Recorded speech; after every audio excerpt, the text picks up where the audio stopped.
Welcome to the channel. The colors we're using today are Permanent Yellow Light, Madder Lake, Ultramarine Blue, Burnt Umber, Titanium White, and then for the medium we're using Cobra's Quick Dry Medium. Using a number 2 round to sketch in the drawing, with a dark shade using a combination of Ultramarine Blue and the Madder Lake. Madder Lake is basically a permanent alizarin crimson. These are all water mixable oils from the Cobra line made by Royal Talons. But you can find all of these colors available in regular oils as well. So now I'm going to sketch in the drawing. First, starting with the horizon line.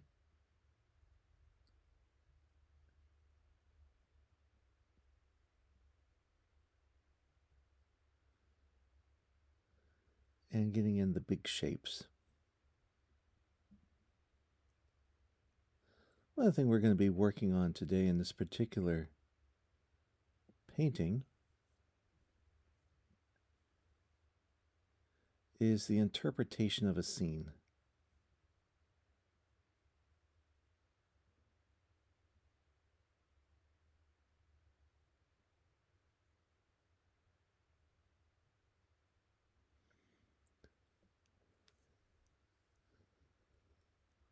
Or what some people often call painting outside the lines. Obviously, that reference photo that I showed you earlier was a rather mundane, boring scene. So how can we take a boring scene and turn it into something that is worthy of a painting? Oftentimes, you will struggle to find a scene to really paint, especially one that also provides a place to set up, a place to stay out of the sun, and all the other things that go into the personal comforts that we need while we're outdoors painting. So one of the ways to do is to simplify. There were 2 basic groups of trees, and so I've sketched those in. There was a large road, and we're going to use part of that road as a way to bring the viewer into the painting. And then there were areas of the painting that were in shadow and areas of the painting that were in sunlight. And I felt that there was enough of a contrast in those large shapes that we could make a decent painting with it. So here are basically the basic shapes. And now I'm going to sketch in basically just where a telephone pole is going to go later on. And why would I put a telephone pole in the scene? Well, there was one in the scene if you looked at the painting, the picture rather. And we need something, I felt like, in that side of the painting to keep eyes from wandering off. It serves as a bumper or a blocker to keep the viewer circulating within the painting. Now I'm just making up a little bit more of that dark mixture of ultramarine blue and Madder Lake to paint in my darks. There we go. Now you see me mixing those 2 colors together on the palette. Basically just the same color that I was using to sketch in, just maybe a tad darker, making sure I've got enough paint on the palette to do the job. And I'm going to thin this with just a little bit of water. Once again, these are water mixable oils, so that allows me to do that. And now I'm looking at that reference photo, remembering when I was there on site, and painting in my darks. Another thing to keep in mind is that when we think of paintings and constructing paintings in terms of the shadow areas and the sunlit areas, we want to connect our darks. And so you will see as I put down these random strokes in the tree groupings to indicate where I see the dark shadows, I'm going to connect all of these dark shapes.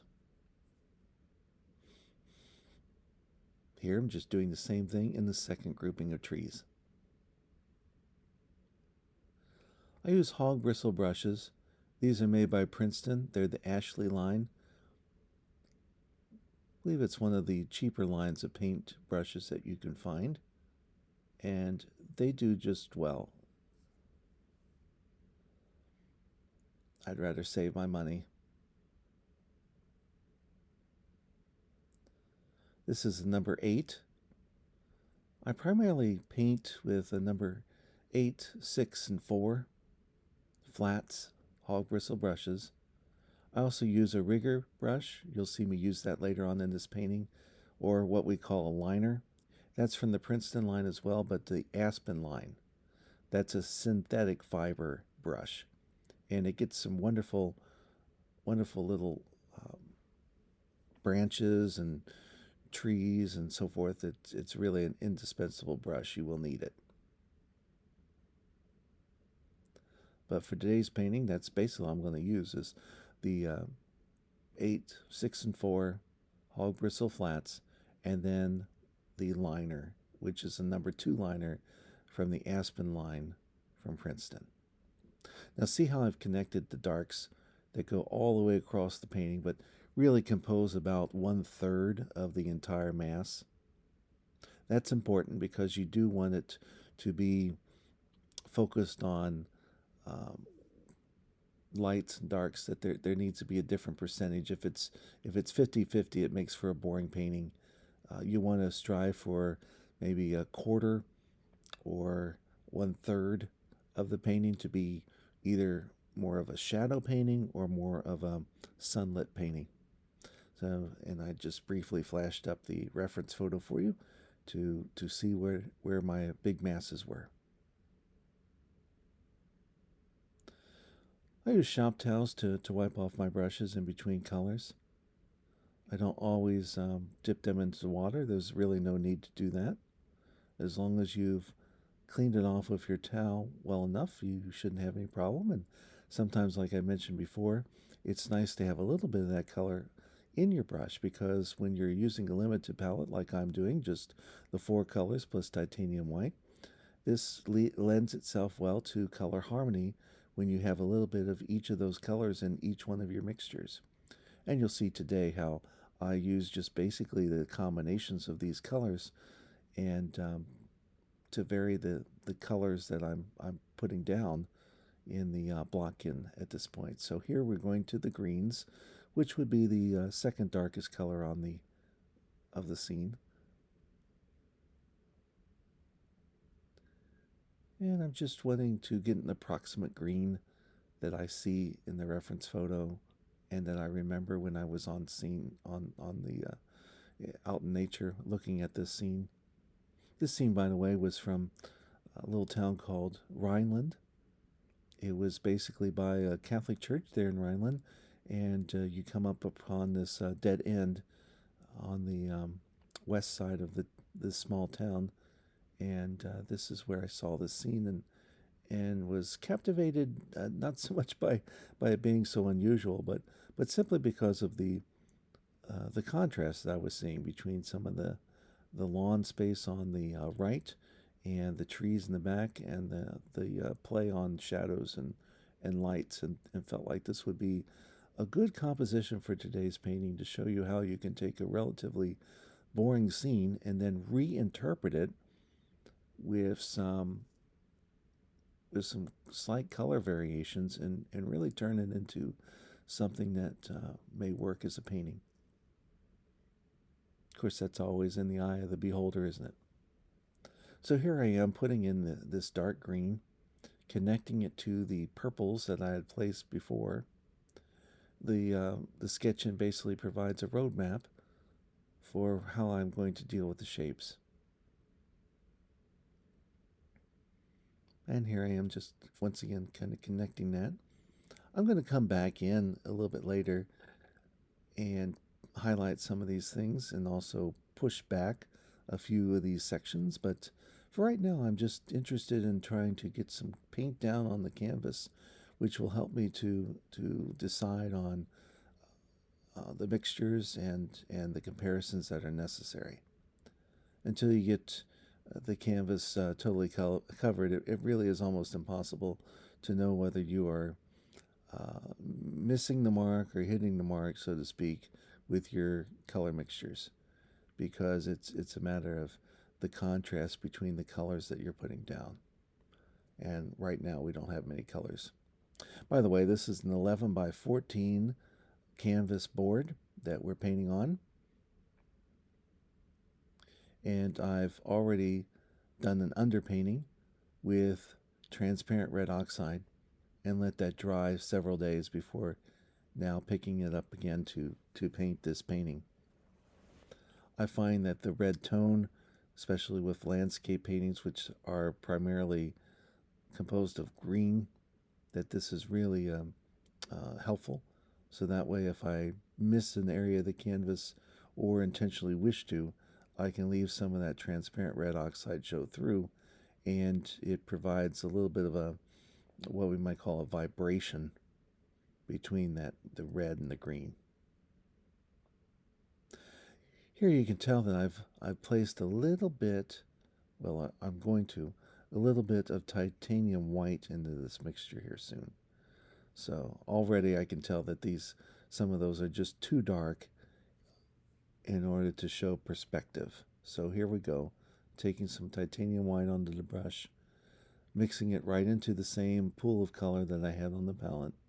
This helps me to judge the value as I'm mixing to make sure that it is substantially lighter or colder. If you want to go by temperature, things that are in the distance are colder, things that are up front are more warm. Warm simply meaning that's going to have more yellow and red in the mixture, and colder we're talking about more of the ultramarine blue in the mixture in this case, or titanium white. I would judge that burnt umber, by the way, would provide a little bit more warmth. But in some brands, the burnt umber will actually look a little bit more reddish than bluish. So it does vary a little bit. See how that sets that particular green back a little bit? Not a whole lot, but a little bit from the large tree groupings. Now I'm going to warm that same pool of color up by adding the permanent yellow light to that mixture. And here I'm going to be going back into these greens with the highlight color, or where the leaves and branches are sunlit. Now at this point I'm making a judgment call because I also have to paint the grasses. So in this case I've decided that this is the green that I will use for the highlights on the tree rather than to use this color for the grasses. So I'll have to make another sort of light mixture and vary it enough to have some contrast in that sunlit field. And here just randomly putting in some strokes, trying to vary those strokes, give the strokes some sense of feeling. I will come back and oftentimes smooth these edges. You don't have to do that. Sometimes it can be advantageous, as I've talked about before, just laying down the paint and leaving it alone. Other times it can be a strength, and I'm going to show you in this video of how you can use some blending to get some interesting effects as well. So right now I'm just laying these down, and I'll be going to be coming back in and doing something further with them. But once again, right now the goal is to get the paint on the canvas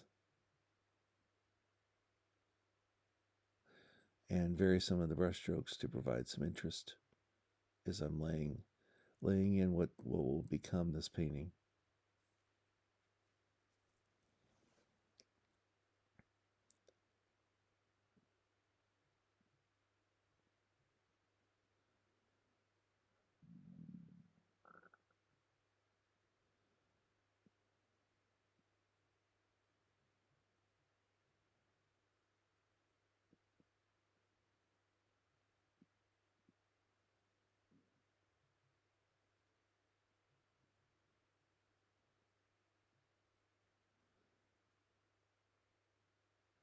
Once again, adding a little bit lighter greens to the second grouping of trees. It sits back just a little bit.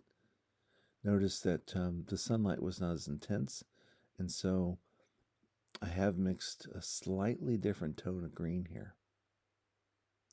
And notice how you don't need a whole lot of contrast to provide the contrast.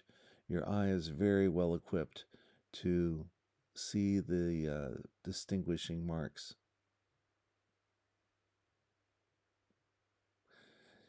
Here we go, adding some more of the permanent yellow light into that puddle of color, adding some more titanium white.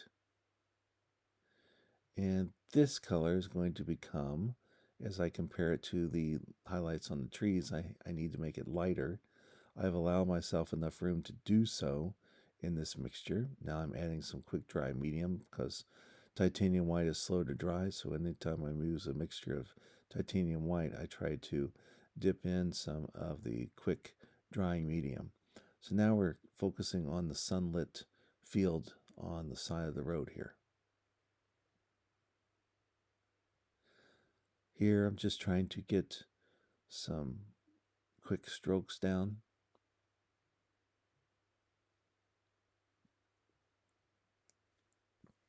A sense that the field is coming downward towards the road as it does in the reference photo. Sometimes you can do that simply by bold brush strokes in the direction that you want.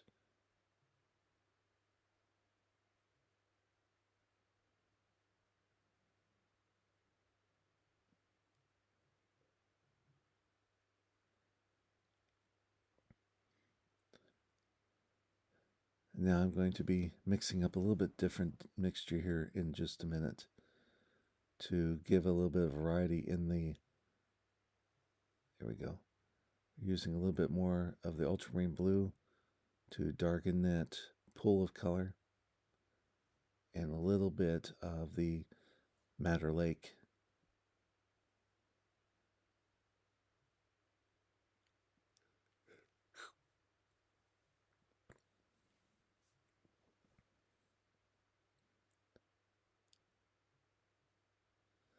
If you're interested in learning how to really paint greens, there's quite a bit in this video. Obviously, with these slight contrast, I've got another video all about painting with greens. Here I'm just getting up to get back. It's always good to stand up and take a look at the composition and the painting several times to get a different perspective on it.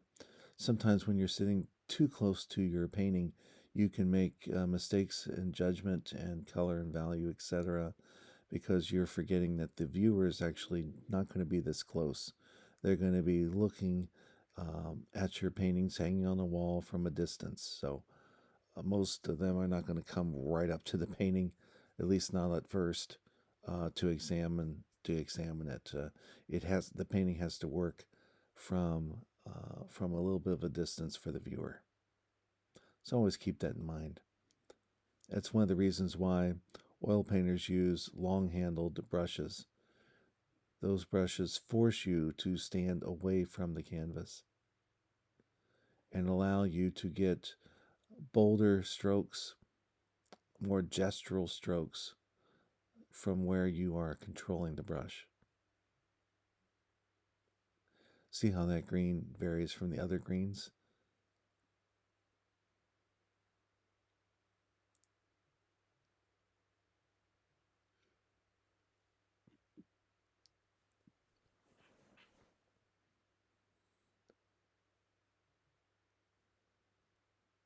Once again, using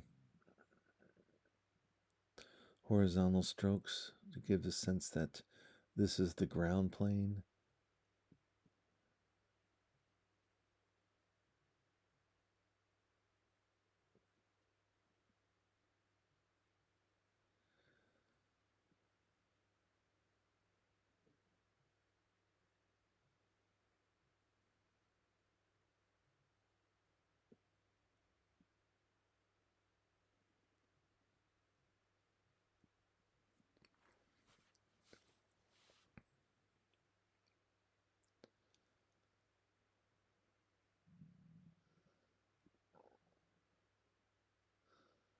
Obviously, this doesn't look like much yet.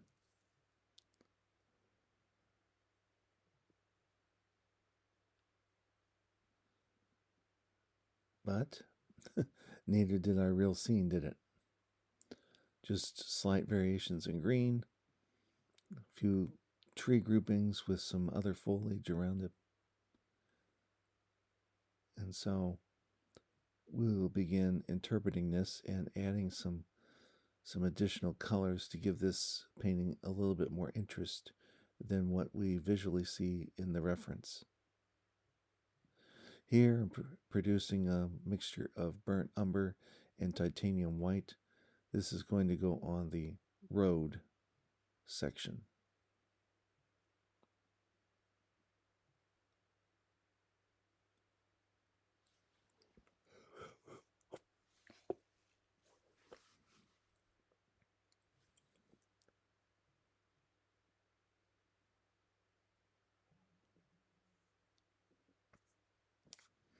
Here I'm just picking what I would say is a middle value for the road. I eventually want to provide a little bit more contrast in it so that it doesn't read as just one big blob of this tan color. But for the moment it will do, because the first order is covering the canvas, covering the surface. That will allow us to be able to more accurately judge our color values and tonal values.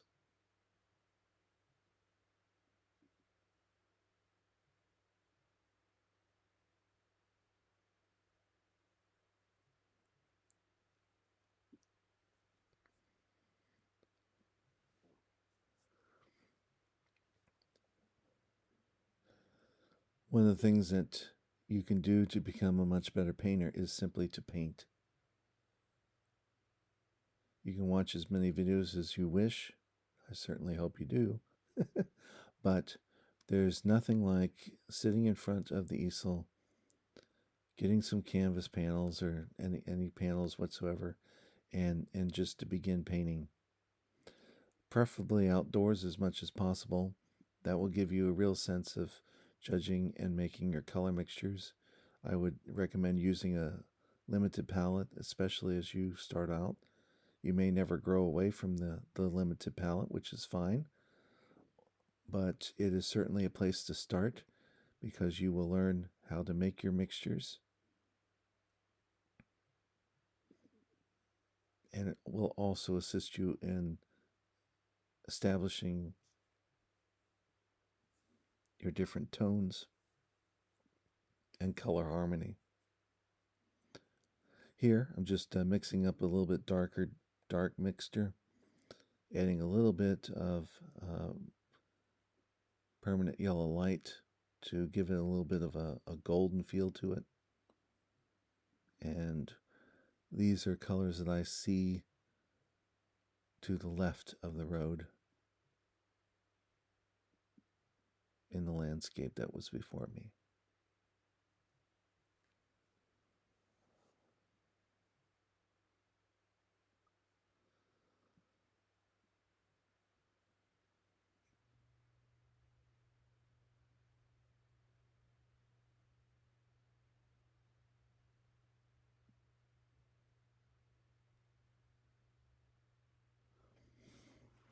And in just a minute, I'm going to refine a couple of strokes here, straighten out and disappear some of these edges, and then I'll turn my attention to the sky.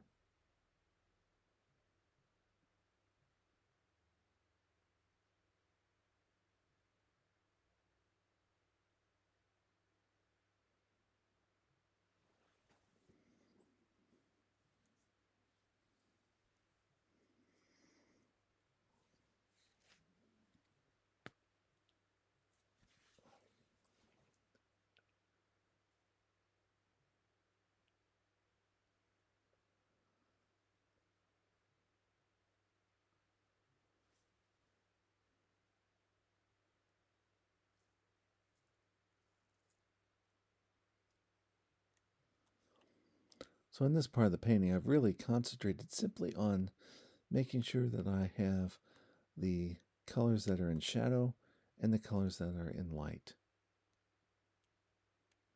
And I'm reasonably happy that I've done that. I will further refine these shapes as we move along.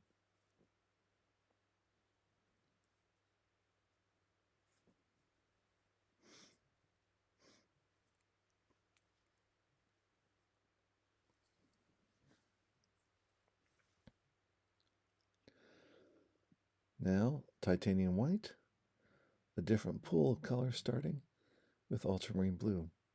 Always start with just a little bit of your color into titanium white because you can always add more, but you simply cannot take away the color once you've added it.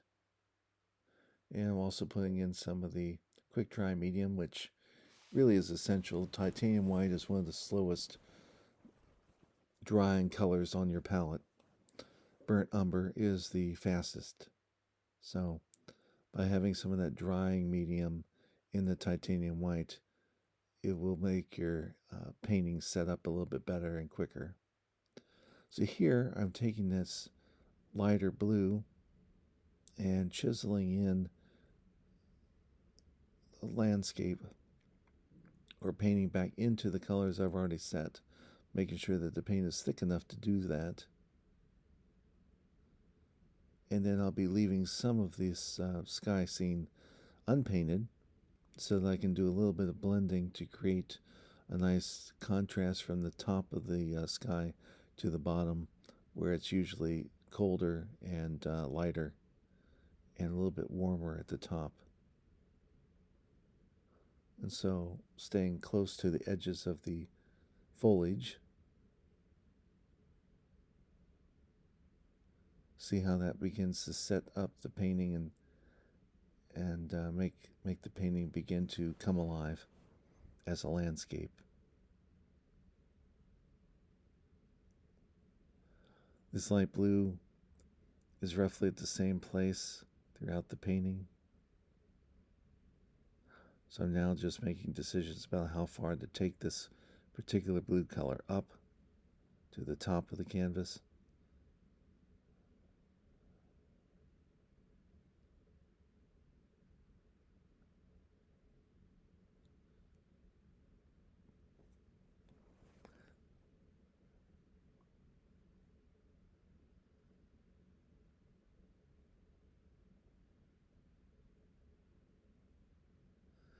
Now we mix more of the ultramarine blue into that. I'm also going to add a little bit of the lake madder. I want to produce a little bit of a bluish purple. This will give more contrast to the painting.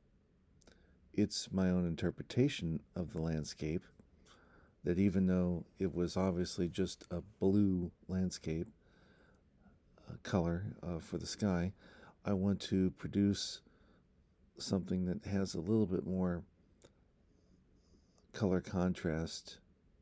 And so to assist with that, I'm basically making a bluish purple that should complement well the greens.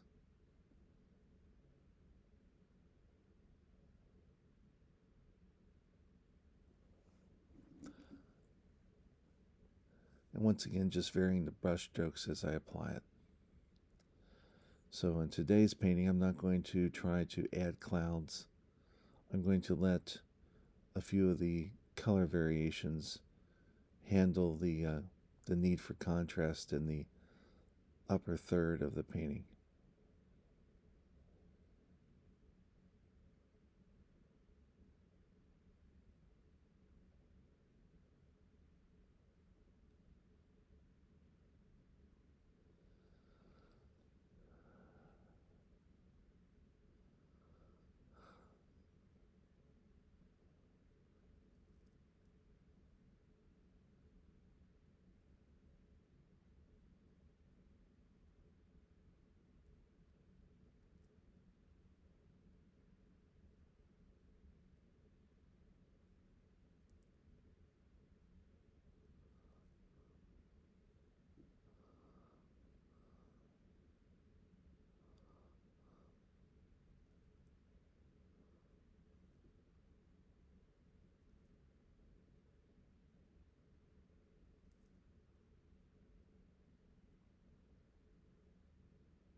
Now I'm drying off the brush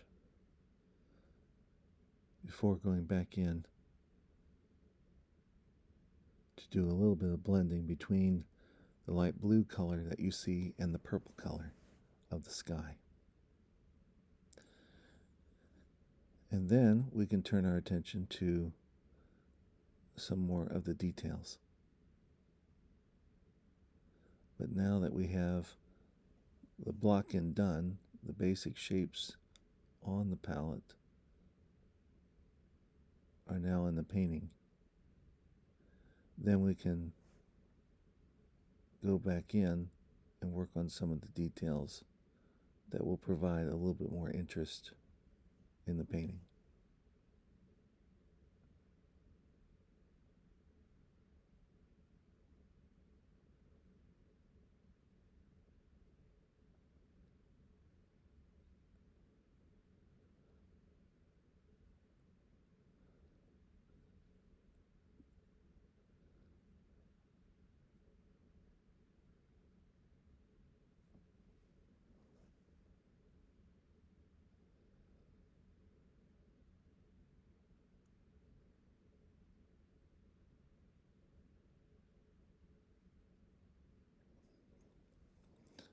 And here I'm softening the edges. We'll go back over it. This is the process of pushing and pulling the color. I'm actually trying to pull the greens into that space that hasn't been painted yet. And then I'll apply some of the highlights afterwards, which will firm up the shape of the image of the trees and the illusion of detail.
Obviously continuing to work the edges.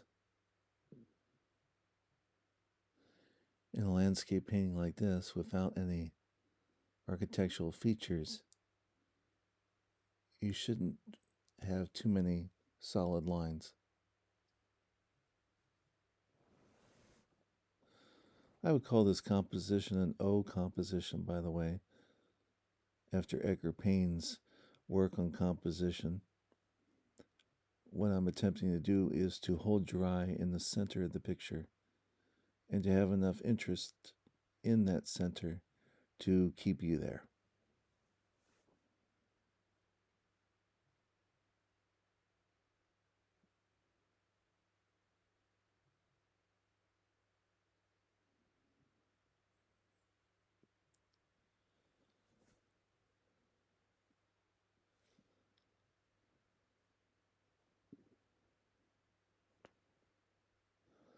Now the palette knife can be helpful.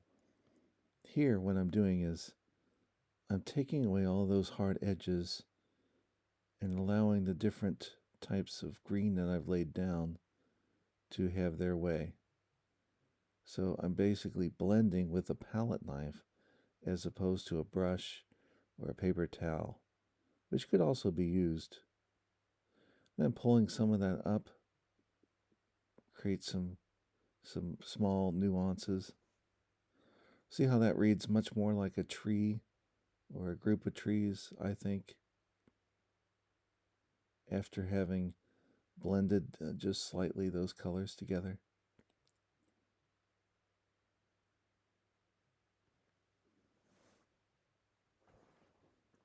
And then I will do the same effect on the other tree.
And there too I blended. I think that looks more realistic.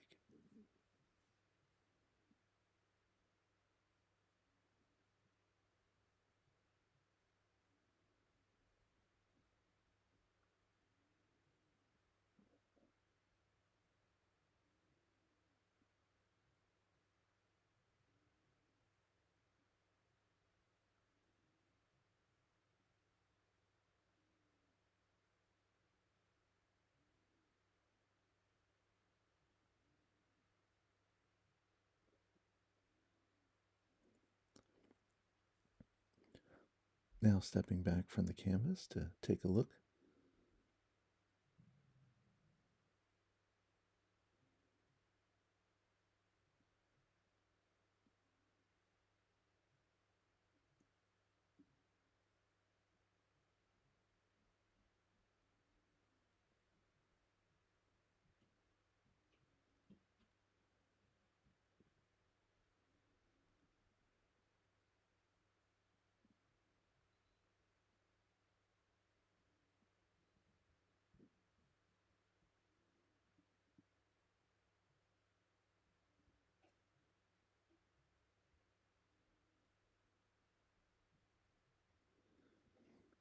Now we're going to break up this big shape.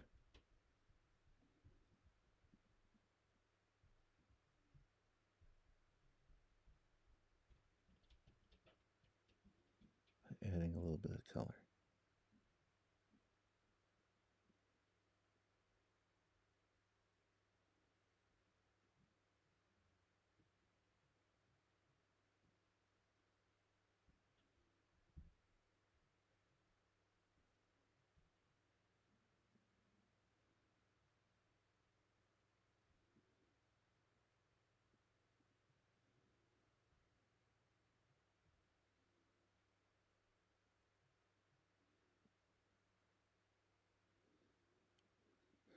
Once again, that's just a little bit of a mixture of burnt umber and titanium white.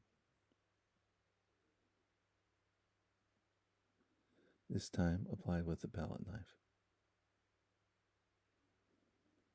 You'll see me fuss a little bit with this road. I painted it a couple times. And that's the nice thing about working in oils. If you find that you're not satisfied, you can always scrape a section out, paint over it with thicker paint.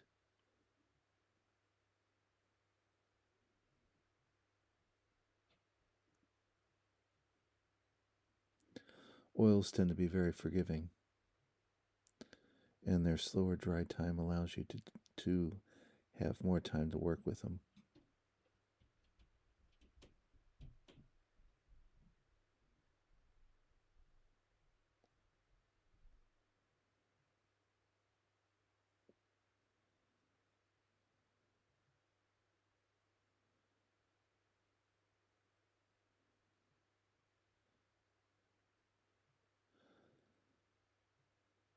Now that I've covered the canvas entirely and also my palette, time to scrape all it off.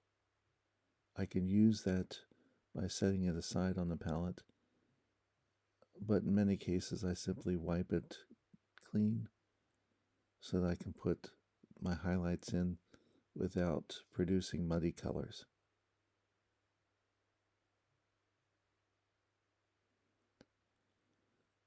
For these highlights, I'm going to be using a round brush, a number 2,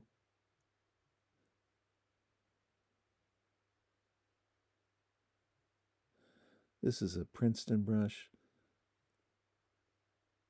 It's part of I think the line is called the Imperial line. So it's not hog bristle, I believe it's a squirrel bristle brush. The bristles are a little bit softer than hog bristles. Here I am mixing up that lighter green with a little bit more of the permanent yellow light and just a tad of ultramarine blue.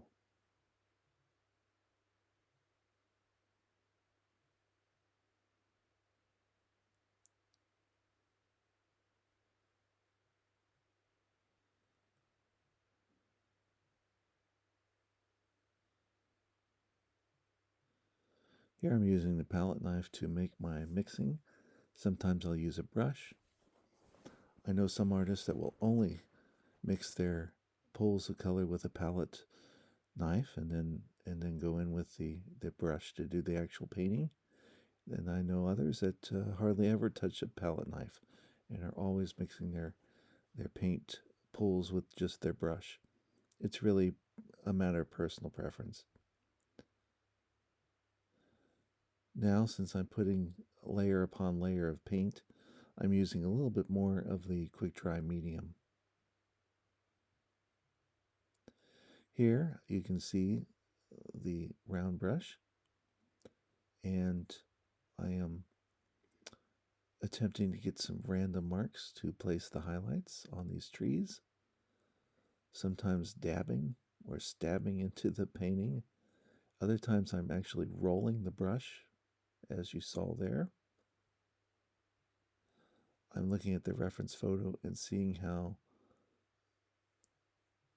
the highlights appear to me.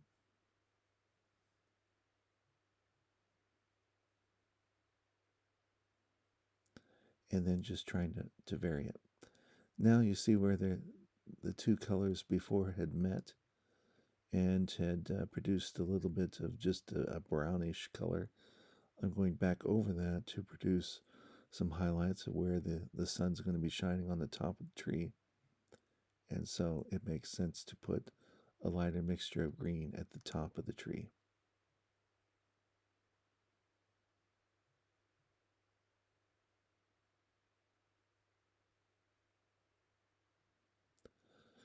Adding a little bit of titanium white to make this a little bit stronger contrast for the second group of trees.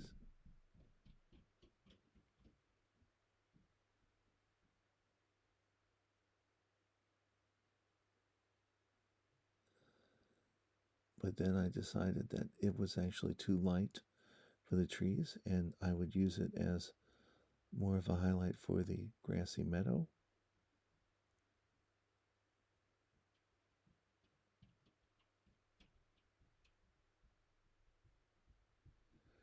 And simply apply it over the top of the other color that I had laid down originally.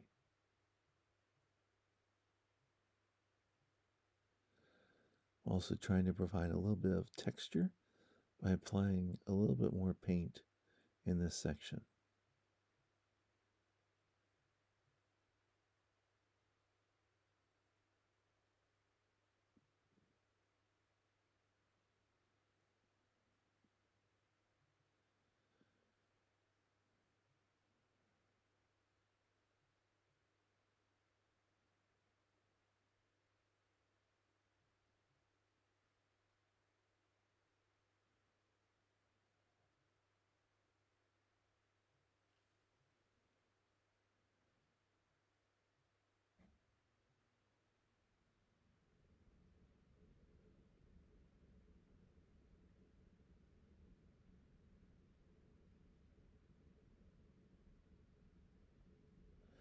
And once again, there was this big kind of triangle of darker green here. And I wanted to break that up just a little bit with some of those highlights and using pressure to vary the intensity of the color.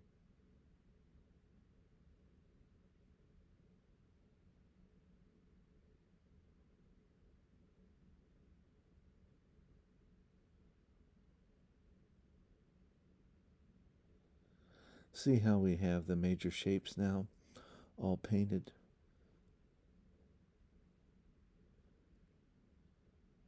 And how we can add detail by just adding a few strokes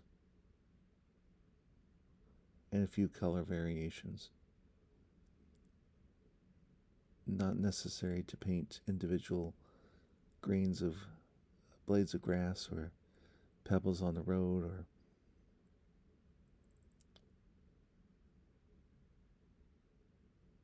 anything else for that matter.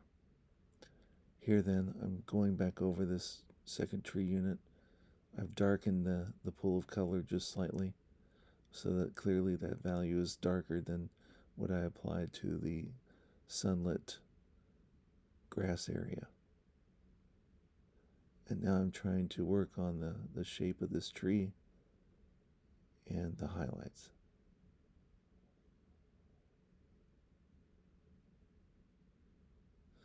This would be a good time to remind you that if you would like to subscribe to the channel, please do so. And that way you'll be the first notified when I release other videos. If you like the content, please give a thumbs up. This channel is relatively new, so trying as quickly as possible to get more and more content up. There are about 20-some videos now. In addition to my painting demos, I do have a few tutorials and product reviews that you could also check out on my channel. And let me know which type of videos would you be interested in watching. Are there other topics that you would like me to cover? I'll take those into consideration as I plan ahead.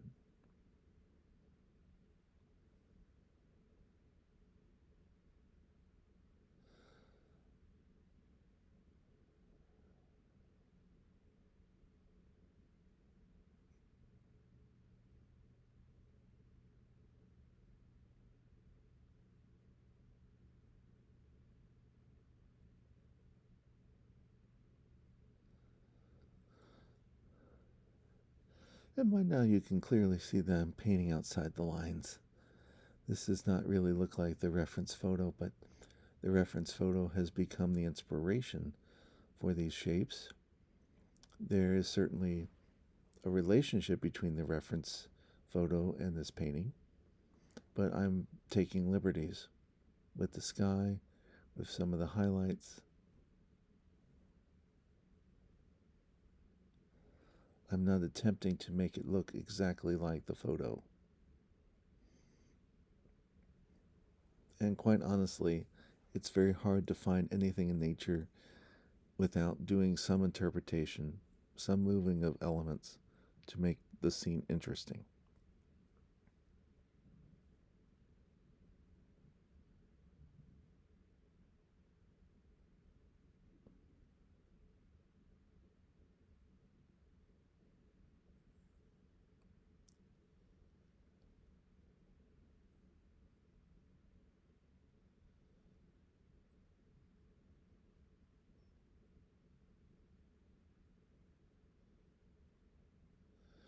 Taking a step back now to see what else I need to add some points of interest. And so I'm going to start with putting a few of the tree trunks in. This is a combination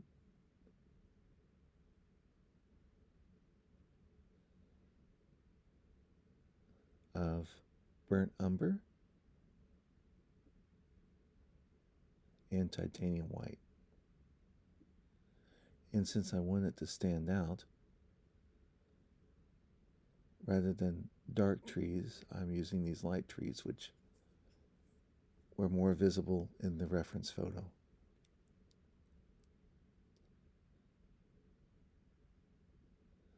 this also becomes part of the highlight. Notice how just with adding these few strokes with this number 2 liner brush from the Aspen Princeton line, how that draws your focus of attention and indeed becomes the focal point. I'll have other points of interest in the painting, but this will be the main one, with the strongest contrast between the darks and the lights.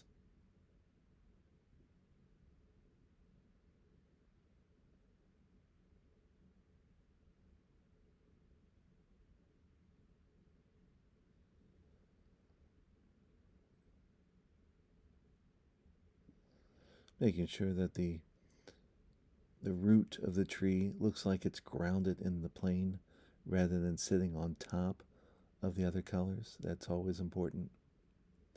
Then here's my secondary point of interest, this second group of trees. So I'm also going to put in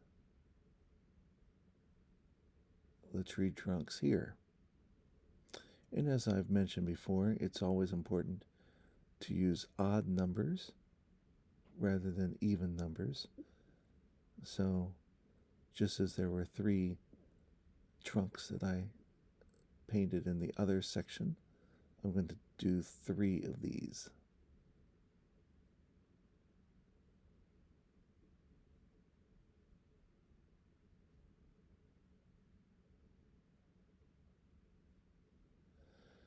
Now, as I look at this, these two could become competing focal points.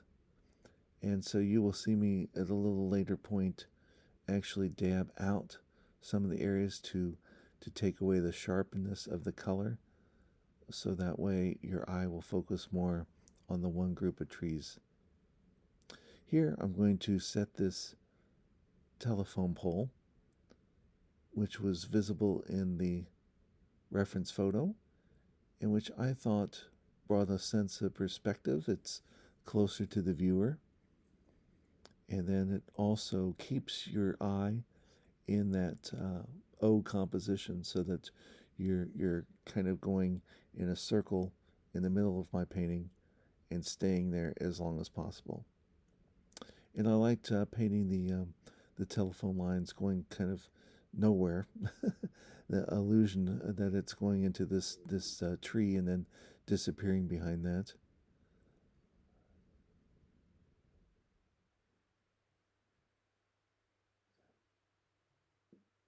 Makes me think of nature, but also communication in general. We as painters are trying to communicate something, right? And the telephone pole certainly is a means of communication, and hopefully maybe the viewer would make a connection between the two. That what we as painters do is to communicate feelings, emotions, and in some ways, what is greater? Is it the technology of today, or is it something old school like putting paint to a canvas? Well, here I am reestablishing some of the darks, which is essential to do from time to time. Invariably, as you're adding some lights and some other details, you can sense that you've lost some of the shadow forms. And so I've put those back in now, which was just a mixture of the Madder Lake and Ultramarine blue. Here's an orangish color I'm mixing up. One of the things that you will notice sometimes is that the eye needs a break from certain colors. And especially with green, red helps. And so this orangish red placed in this area where there's some foliage should bring some relief to the eye from that constant green. And even though I'm not adding a lot, it does provide some relief from that. And then I'm going to use that similar color in the foreground as well.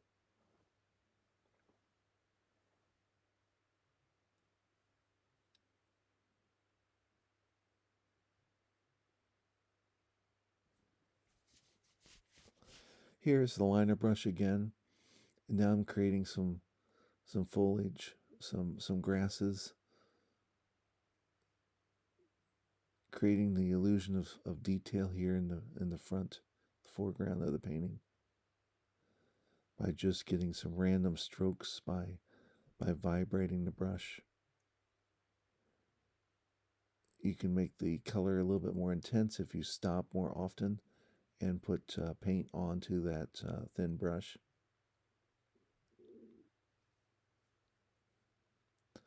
Hopefully at this point you can see it doesn't look exactly like the reference photo, which is the point. We're coloring outside the lines, taking just a few elements from that, and then from there, really now turning our attention to what will create an interesting painting. Here, using that liner to create some texture and some depth by giving the illusion of greater detail as the painting comes forward towards the viewer. Here, added a little bit of red directly from the palette, which is Madder Lake red, and some darker browns using ultramarine blue, and then also mixing that with burnt umber. And you'll notice, I think the colors are pretty pleasing. Now here, you'll notice that I wasn't happy with the sunlit field. I felt that it needed a little bit of color in it, and I've signed the painting, but I'm going to fix that area of the field. The colors of blue and red in it were not working, and I'm going to soften that touch now by adding this mixture of green to cover up this area, but still leaving a little bit of the red and a little bit of the blue in that field to give it a little bit more of a contrast. You hardly ever see just one color in a field, right? So you'll have shapes, some divots. So that's what we're emulating there. And there you have it. Thanks for watching the video today. Give a thumbs up and subscribe. See you in the next video.